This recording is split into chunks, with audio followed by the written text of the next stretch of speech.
Bonjour à tous et bienvenue dans ce nouveau jour du calendrier de l'Avent. Aujourd'hui, nous allons revenir sur une œuvre dramatique. Comme d'habitude, ça va spoiler sévère, alors c'est parti. Aujourd'hui, retour sur Giorgino, le premier et dernier film de Mylène Farmer. Je ne compterai pas Ghostland, qui est un film d'horreur dans lequel elle joue, qui est sorti il y a quelques années.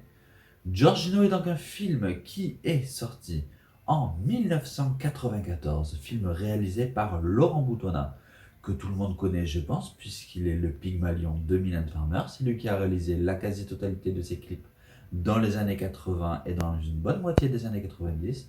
C'est aussi lui qui a réalisé les trois quarts de ses disques. Laurent Boutonnat, c'est surtout quelqu'un qui sait manier la caméra, et en 1994, il réalise enfin un de ses rêves, en produisant son premier film, Giorgino. Malheureusement, le film sera un échec retentissant, avec un petit peu moins de 70 000 entrées. Oui, oui, vous avez bien entendu. Le film sera un échec cuisant. Mais alors, Giorgino, pourquoi je vous en parle aujourd'hui? Eh bien, tout simplement pour cette séquence finale qui m'a marqué. Alors oui, vous savez que je suis fan de Mylène Farmer, mais vraiment, je vais rester objectif. Giorgino n'est pas un très bon film. Giorgino est trop long. Giorgino est déprimant. Giorgino est un film suicidaire. Bref, Giorgino, c'est pas mauvais, mais c'est vraiment trop long, trop mélancolique, trop de trop pour qualifier ce film. Mais malgré tout, cette séquence finale, quelle claque. Alors de quoi ça parle? Tout simplement, c'est l'histoire d'un jeune soldat qui rentre de la guerre de 14-18, donc Giorgio, qui s'occupait d'un groupe d'enfants avant la guerre. Il se met en quête de retrouver ce groupe d'enfants, ce qui va l'emmener dans le village de Pierrefonds, dans les montagnes.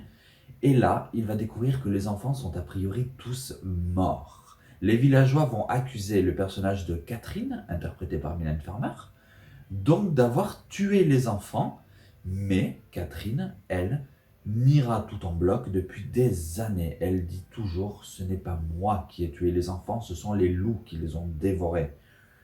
Du coup, forcément, tout le monde dit qu'elle est folle, qu'il n'y a pas de loup dans le village, qu'il n'y en a jamais eu. Et depuis, le personnage de Catherine a sombré dans la folie. Mais le personnage de Giorgio, lui, il va croire en elle. Malgré sa folie, il va tomber amoureux d'elle et il va croire qu'elle est innocente, qu'elle n'a pas tué les enfants.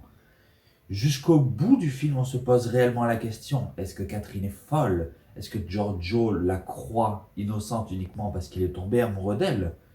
Eh bien, vient soudain ce plan final, où, après que les villageoises aient quitté le village parce que malheureusement tous leurs maris sont morts durant la guerre et qu'elles n'ont plus rien à faire dans le village, qu'ainsi elles vont regagner les villes plus grandes pour espérer y survivre, voilà que Mylène Farmer se retrouve près de l'église et du cimetière en compagnie de son Giorgio.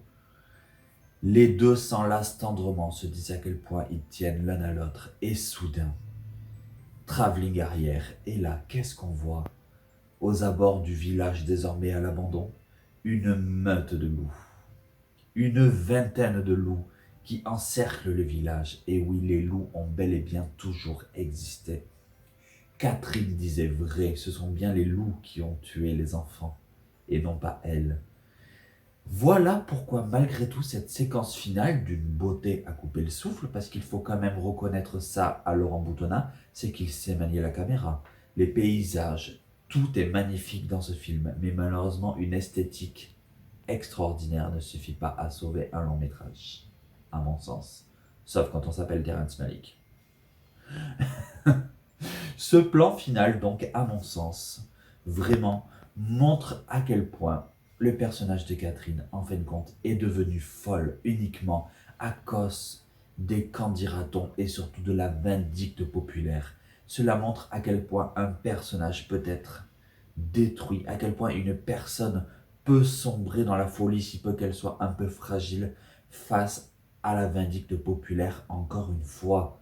Et oui, les loups ont toujours existé, les loups sont là et c'est ce que ce plan final nous montre.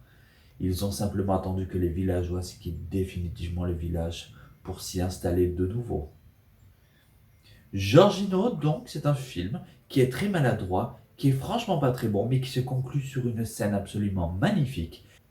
et qui nous offre surtout une morale incroyable. Donc voilà, pour cette scène de fin, ce film malgré tout est à voir parce qu'à mon sens, cette scène est à couper le souffle. Elle a un message qui est si fort que ça fonctionne, surtout qu'en 94, il n'y avait pas les réseaux sociaux.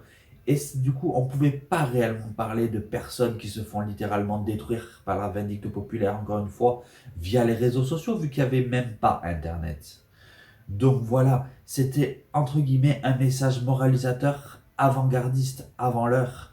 Et ça, Laurent Boutonnat, pour ça, il a réussi son grand final, à mon sens, à défaut d'avoir réussi son film. Mais c'est pas grave. Je vous encourage du coup à voir cette œuvre qui est tellement maladroite, mais tellement remplie de bonnes intentions. Ça reste beau, ça reste esthétique, mais si vous êtes dans un mauvais mood, surtout ne regardez pas Giorgino. Faites-moi plaisir. Voilà, c'est la fin de ce calendrier. N'hésite pas à liker, n'hésite pas à t'abonner, n'hésite pas à donner ton avis et surtout à critiquer. Parce que critiquer c'est bien, mais en version originale, c'est toujours mieux. Allez, salut.